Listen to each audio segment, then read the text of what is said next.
Imagine isto antigos escribas maias, debruçados sobre papel de casca de árvore, aplicando pigmentos minerais em símbolos que acreditavam poder sobreviver a impérios. Agora, séculos depois, processadores quânticos brilhantes zumbem enquanto redes neurais de Aissa decodificam esses mesmos símbolos.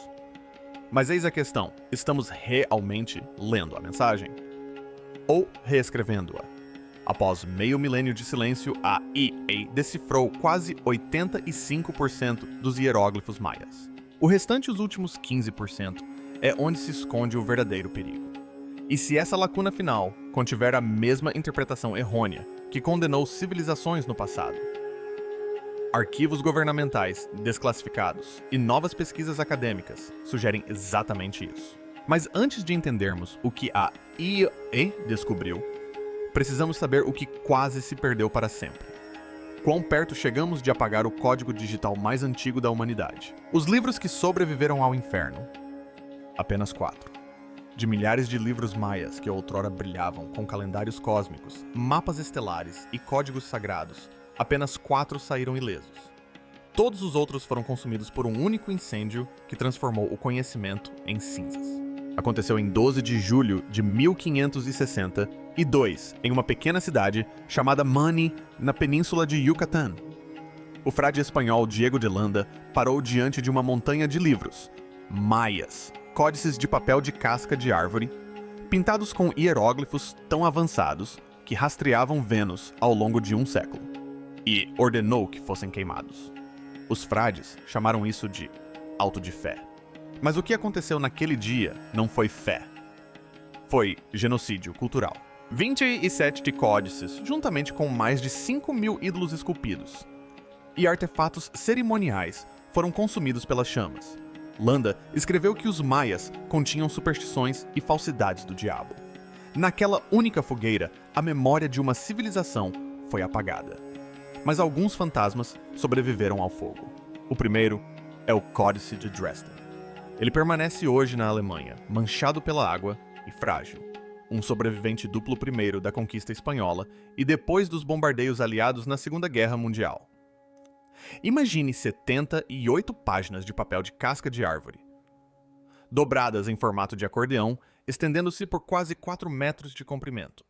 Os glifos mostram tabelas de Vênus intrincadas que mapeiam os ciclos do planeta ao longo de 104 anos eclipses, rituais e datas agrícolas. É como dados da NASA, pintados à mão, com pincéis feitos de pelos de animais 600 anos antes da existência de foguetes. Há também o Códice de Madrid, na Espanha, o Códice de Paris, na França, e o Códice Grolier, recentemente renomeado Códice Maia do México. O último era o azarão. Durante décadas, os estudiosos pensaram que era falso. Muito rudimentar, muito simples. Mas em 2016, a datação por carbono provou que era autêntico, escrito por volta de 1230 d.C. Mais antigo que Colombo, mais antigo que a conquista, mais antigo que a maioria dos manuscritos medievais europeus. Esses 4 textos são as únicas vozes maias sobreviventes de uma biblioteca que outrora se estendia por todo um império. Pense nisso. Milhares de livros perdidos. Restam apenas 4. E ainda estamos tentando decifrar o que eles tentavam nos dizer. E é aqui que a ironia assume um tom cruel. O mesmo homem que queimou aqueles livros, Diego de Landa, escreveu mais tarde o seu próprio Relación de las Cosas de Yucatán, ou Relato das Coisas de Yucatán. Era em parte confissão, em parte jogada de relações públicas. Escrito para se defender, depois que a coroa espanhola o acusou de crueldade excessiva. No entanto, esse livro escrito pelo próprio destruidor tornou-se a base de quase tudo o que sabemos sobre a civilização maia. Ao tentar reescrever a verdade deles, ele preservou acidentalmente fragmentos dela. Assim, quando a EA hoje examina o Códice de Dresden pixel por pixel, símbolo por símbolo, e reconstrói sua gramática após 5 séculos de silêncio, ela não está apenas decodificando uma língua morta, está ressuscitando uma memória que sobreviveu ao fogo, à conquista e à inundação. Estes não são apenas livros antigos. São sobreviventes do inferno sussurrando através de bordas queimadas e manchas de água. Mas eis a verdadeira questão. Estas páginas frágeis já sobreviveram ao fogo, à guerra e ao próprio tempo. conseguirão sobreviver à inteligência artificial, quando o governo se interessou à pesquisa secreta da AN e seja sobre os maias. É aqui que as coisas ficam estranhas. Em 1977 escondidos, em uma revista técnica confidencial, a Agência de Segurança Nacional dos EU rotulou discretamente os códices maias sobreviventes como computadores astronômicos visuais. Isso mesmo, computadores. Não são textos sagrados, nem arte primitiva. São sistemas reais de computação analógica, escritos em papel, de casca de árvore, séculos antes de Alan Turing ou Steve Jobs sequer existirem.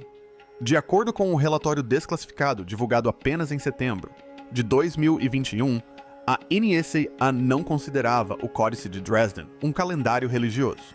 Eles viram um código, uma sequência programável de símbolos, capaz de executar cálculos astronômicos com tanta precisão que se aproximava da lógica de máquinas modernas. O relatório descreveu o códice como um sistema de computação visual analógico, não digital, capaz de executar operações complexas usando repetição de padrões e lógica recursiva. Em outras palavras, os maias não eram apenas sacerdotes, eram programadores que pintavam softwares com pigmentos. E foi aí que a obsessão do governo começou.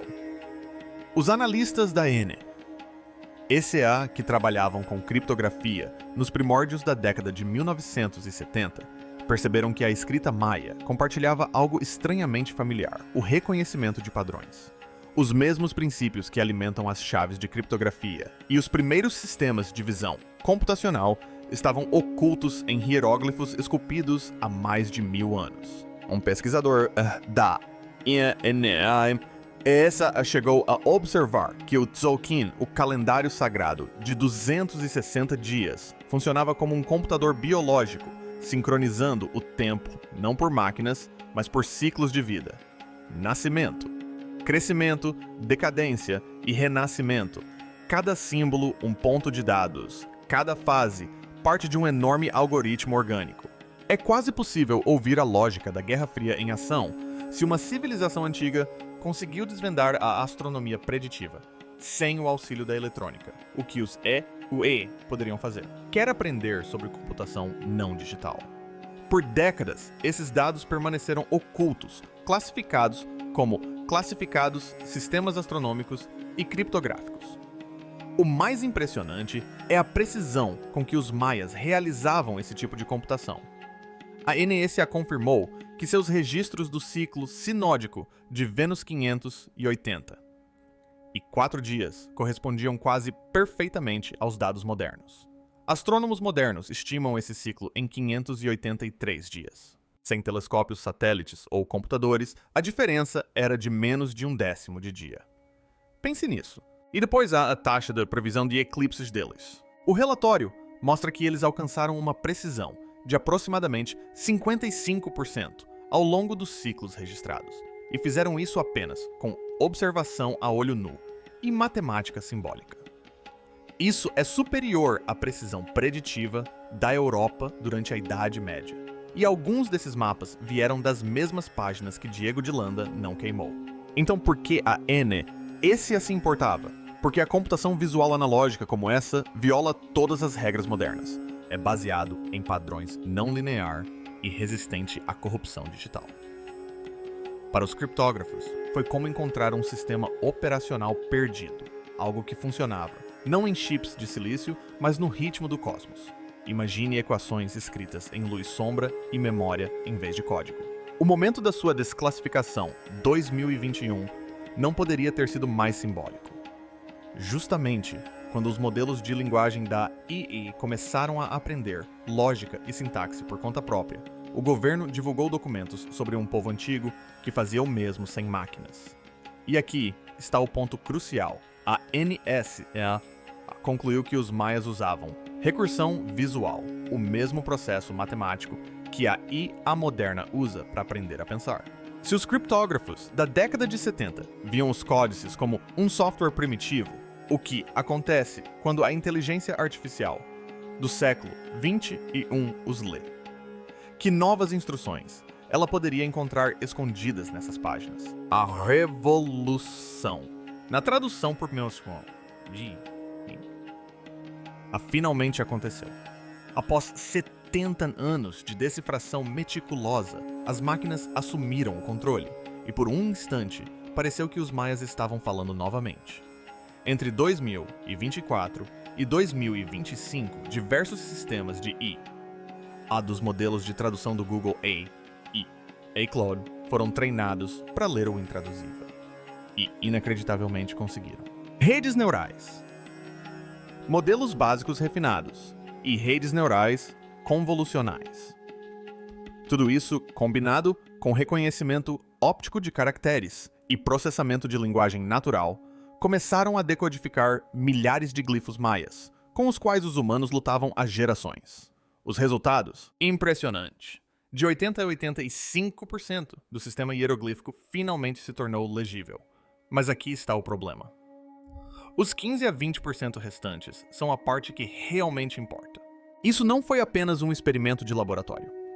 Na Universidade da Virgínia Ocidental, uma colaboração entre pesquisadores de IA e historiadores da arte maia construiu um modelo que combinava décadas de imagens arqueológicas com reconhecimento de padrões por aprendizado profundo. A IA começou a identificar conexões que os estudiosos só haviam imaginado. Glifos antes considerados decorações aleatórias revelaram padrões matemáticos consistentes, chegando a combinar frases entre códices, separados por séculos. Alguns especialistas consideraram isso o maior salto de tradução desde a Pedra de Roseta. A base para tudo isso veio de um homem, Yuri Knorozov. Na década de 1950, esse linguista ucraniano desafiou o isolamento da Guerra Fria para provar o impensável que os glifos maias não eram apenas desenhos bonitos, eles eram silábica e fonética, uma língua escrita completa. Durante décadas, estudiosos se basearam em seu trabalho manualmente, um símbolo de cada vez. Agora, a IA poderia processar 7 décadas de pesquisa humana em horas. O projeto mapeou mais de 800 glifos únicos. Preencheu fragmentos faltantes e até sugeriu traduções plausíveis para símbolos que se acreditava terem sido perdidos devido à erosão. Mas então surgiu o problema, aquele que nenhum algoritmo conseguia resolver. Os maias não pensavam nem escreviam como nós. Cada glifo é semanticamente denso, ou seja, não expressa apenas uma coisa. Um único símbolo pode significar um som, uma palavra, um conceito, uma divindade e uma emoção, tudo ao mesmo tempo. O contexto muda tudo. O mesmo glifo poderia representar estrela da manhã, guerra ou renascimento dependendo de sua posição, da fase de Vênus e da data do calendário ritual, ao lado da qual aparece. Imagine tentar traduzir Shakespeare para código binário. Tecnicamente funciona, mas você perde a essência. E esse é o problema. Esses sistemas de EA foram treinados em padrões de linguagem ocidentais, inglês, espanhol e mandarim. Línguas que fluem linearmente, com começos e fins claros. Os maias não viam o tempo ou o significado dessa maneira. Seu sistema era cíclico recursivo e construído sobre ciclos de significado que se entrelaçavam como um código executado em uma lógica cósmica. Os algoritmos forçaram esses significados não lineares a se encaixarem em caixas digitais, organizadas eliminando as nuances culturais que lhes davam vida. Historiadores da arte alertaram que exatamente esse problema estava por vir. Disseram que a IA poderia ser brilhante no reconhecimento, mas cega à ressonância. O perigo não era que a IA traduzisse errado, mas sim que traduzisse errado com convicção. E foi exatamente isso que começou a acontecer. Em 2025, vários canais do YouTube Beyond Secrets Aventrix e The Hidden Tablet começaram a publicar traduções de EA dos códices que pareciam roteiros apocalípticos, avisos de incêndios celestiais, fim de ciclos e colapso da humanidade. Isso rendeu ótimas miniaturas, mas os especialistas não acharam graça. Porque essas frases apocalípticas provavelmente vieram de textos sobre renovação cíclica mal interpretados, que significam transformação, não destruição. Sim, a ASAE consegue ler 85% da língua maia, mas é nesses 15% restantes, os modificadores contextuais, que reside a verdadeira essência. Sem eles, toda tradução corre o risco de transformar profecia em pânico. É como traduzir "devo comparar-te" a um dia de verão. sem saber que na cultura elizabetana, essa frase era romântica não meteorológica. O avanço da IA, açaí. Aparece a abertura de um antigo cofre pela humanidade. Mas talvez estejamos lendo nosso próprio reflexo, em vez da mensagem ali contida. Porque se não conseguimos compreender como os maias percebiam o tempo e o significado, o que acontece quando interpretamos seus alertas através do medo moderno em vez do ritmo ancestral, para entender por que isso importa, precisamos decifrar o que os maias realmente estavam prevendo. O que a IAA realmente encontrou oculto nessas páginas que sobreviveram? O que o códice realmente alerta Vênus Guerra e batalhas cósmicas? A IA não apenas decodificou poesia antiga ou rituais sacerdotais, como também descobriu o que pode ser o mais antigo sistema de alerta celestial da história da humanidade. De acordo com o Códice de Dresden, os maias monitoravam um planeta com mais obsessão do que qualquer outro. Não Marte, não Júpiter, Vênus. E eles não a viam como um planeta. Eles a viam como um deus impetuoso. Kawil, a divindade flamejante da guerra, do caos e da ordem divina. Quando Vênus brilhava intensamente no céu, não era um bom presságio. Significava que a guerra estava chegando. O códice contém o que é conhecido como as Tábuas de Vênus. Um almanaque astronômico de 104 anos, escrito com uma precisão extraordinária. Imagine só, mais de 6 séculos antes de Galileu, os maias registraram um ciclo de 584 dias de Vênus, com uma margem de erro de apenas 0 dias em comparação com os dados modernos. Isso representa menos de 2 horas de diferença, sem telescópios satélites ou calculadoras. Eles acompanharam Vênus em 4 fases, nascendo, desaparecendo, retornando e desaparecendo novamente, cada uma delas marcando um tipo diferente de presságio. Quando Vênus reapareceu, após desaparecer no brilho do Sol, não foi motivo de comemoração. Foi um alerta vermelho cósmico. É aqui que a coisa fica assustadora. A tradução por Kiaia'acea mostrou que os maias associavam esses ciclos de Vênus diretamente às guerras terrestres. Quando Vênus se alinhava com eclipses solares, os escribas a representavam como Chak-Ek, a estrela guerreira que ataca o Sol. Eles acreditavam que esses alinhamentos desencadeavam conflitos cósmicos que se refletiam na Terra, assassinatos reais, incêndios de cidades e conquistas em grande escala. O códice chega a ter glifos, onde um único símbolo de Vênus, anexado ao nome de um rei, significa aniquilação total, não apenas derrota, mas apagamento da história. Considere o ano de abril de 562 da Tquistol. A poderosa cidade de Tikal foi destruída pela dinastia da Serpente de Canul. Por muito tempo, os historiadores acreditaram que se tratava apenas de política, mas quando a inteligência artificial mapeou a data na posição de Vênus, algo surpreendente surgiu. A batalha coincidiu perfeitamente com uma fase em que Vênus ressurgiu como a estrela da manhã, tradicionalmente o aspecto mais agressivo do deus da guerra.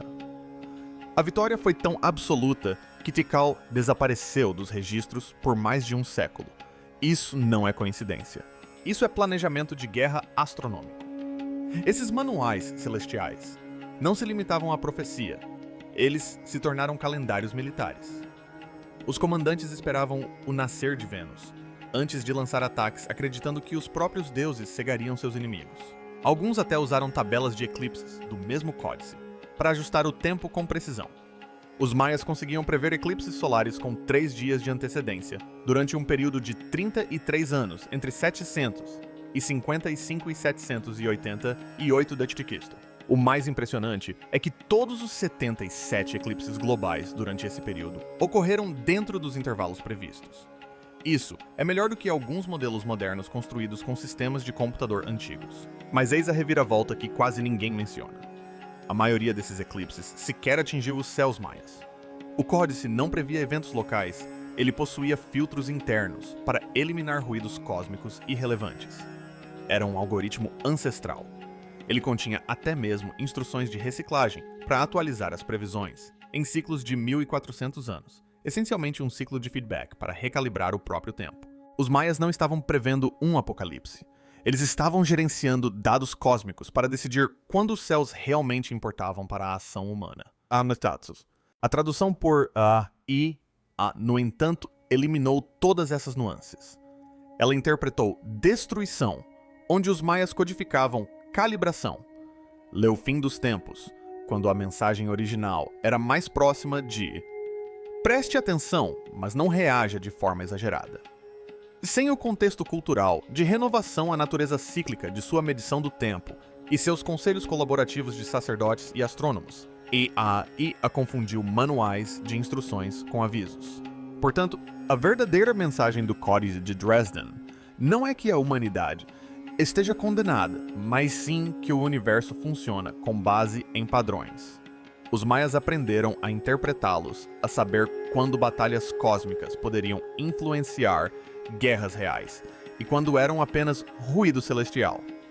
Não se trata de prever o fim, mas sim de filtrar o caos. E se o códice deles conseguia distinguir entre um presságio falso e um verdadeiro, será que existe a inteligência artificial também consegue? Ou será que o nosso próprio Deus-máquina já começou a confundir o sinal com o ruído? A armadilha da tradução. Porque a pode estar perigosamente errada. É quase poético, não é? Não é sem a própria tecnologia que os maias podem ter previsto por volta de 2012. O chamado alvorecer de um novo ciclo é agora a que está interpretando mal seus avisos. A construída para encontrar ordem no caos pode estar, na verdade, repetindo o maior erro dos colonizadores espanhóis em pôr sua própria visão de mundo a algo que nunca foi projetada para compreender. Eis a ironia. Os maias não viam o tempo como uma linha reta do passado para o futuro, mas como um círculo vivo, onde cada momento se dobra sobre si mesmo.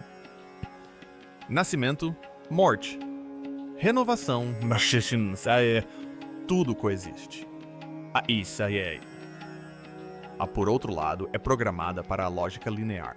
O algoritmo enxerga padrões como dominós caindo causa-efeito e consequência. Então, quando analisa um glifo maia que descreve destruição seguida de renascimento, ele para na destruição. Para o algoritmo, o apocalipse é o fim, não o recomeço. Mas os maias não escreviam histórias da mesma forma que nós. Seus glifos não eram frases simples de sujeito, verbo, objeto. Eram redes em camadas imagens que podiam significar 3 ou 4 coisas ao mesmo tempo, dependendo do alinhamento cósmico da posição de quem falava ou até mesmo da cor da tinta usada. Traduzir isso com um modelo de treinado na sintaxe do inglês é como ensinar uma máquina a sonhar em 4K quando ela só entende planilhas. Epigrafistas modernos, os especialistas humanos, vêm nos alertando há anos. Eles dizem que não se pode separar esses glifos de seu contexto ritualístico calendárico e comunitário. No entanto, a ACA não sabe quando parar de conjecturar. Quando encontra uma lacuna no texto, preenche-a com o que se encaixa em seus dados de treinamento. Geralmente, o pensamento ocidental de causa e efeito. É por isso que você verá vídeos virais de canais como o Eventrix, afirmando que o códice prevê um calendário de guerra, sacrifício e vingança celestial. Parece dramático sem dúvida, mas ignora a metade que importa as cerimônias de renovação, os ciclos de recalibração e as partes relacionadas ao equilíbrio e à recuperação. E é aqui que a coisa começa a ficar perturbadora. Foi exatamente isso que os frades espanhóis fizeram em 1562, quando queimaram os livros maias. Eles viram deuses do milho e serpentes celestes e presumiram que se tratava de adoração ao diabo. Hoje a Itzis vê esses mesmos glifos e presume uma profecia apocalíptica. 2 eras, o mesmo ponto cego. Ambas eliminam a colaboração, as nuances e o significado cíclico. Ambas substituem a compreensão pela projeção. Mesmo a precisão de tradução, da qual as pessoas se gabam de 80% a 85%, parece impressionante até você perceber que os 15% restantes contêm os modificadores que alteram o significado. É como traduzir Shakespeare sem conhecer a gíria elisabetana ou as rúbricas cênicas. Você entenderia as palavras, mas não a essência. Então talvez a verdadeira ameaça não esteja escondida no códice. Talvez sejamos nós que somos arrogantes o suficiente para pensar que, ao observar as tendências, compreendemos a verdade. Porque quando permitimos que a IA interprete a sabedoria ancestral sem supervisão cultural, não estamos decodificando a história. Estamos colonizando-a novamente, só que com um código mais limpo. Mas o que acontece quando unimos esses dois mundos? Quando a percepção cultural humana e a computação da AI irão de fato colaborar, em vez de competir, que novas verdades poderão finalmente emergir do código digital mais antigo da Terra. Talvez seja essa a parte que nos deva preocupar, não o que a IA traduziu, mas o que ela se recusou a traduzir. Porque, se os arqueólogos digitais estiverem certos, os fragmentos faltantes não foram erros. Foram espaços em branco deliberados, marcadores deixados por escribas que não queriam que esses símbolos fossem lidos por ninguém despreparado. E, no entanto, aqui estamos nós, alimentando redes neurais construídas para decodificar tudo com esses dados. Então, o que acontece quando o próximo conjunto de dados não for antigo, mas humano? Quando a AI começar a nos ler como um códice, será que a próxima tradução será a nossa própria história escrita sem consentimento?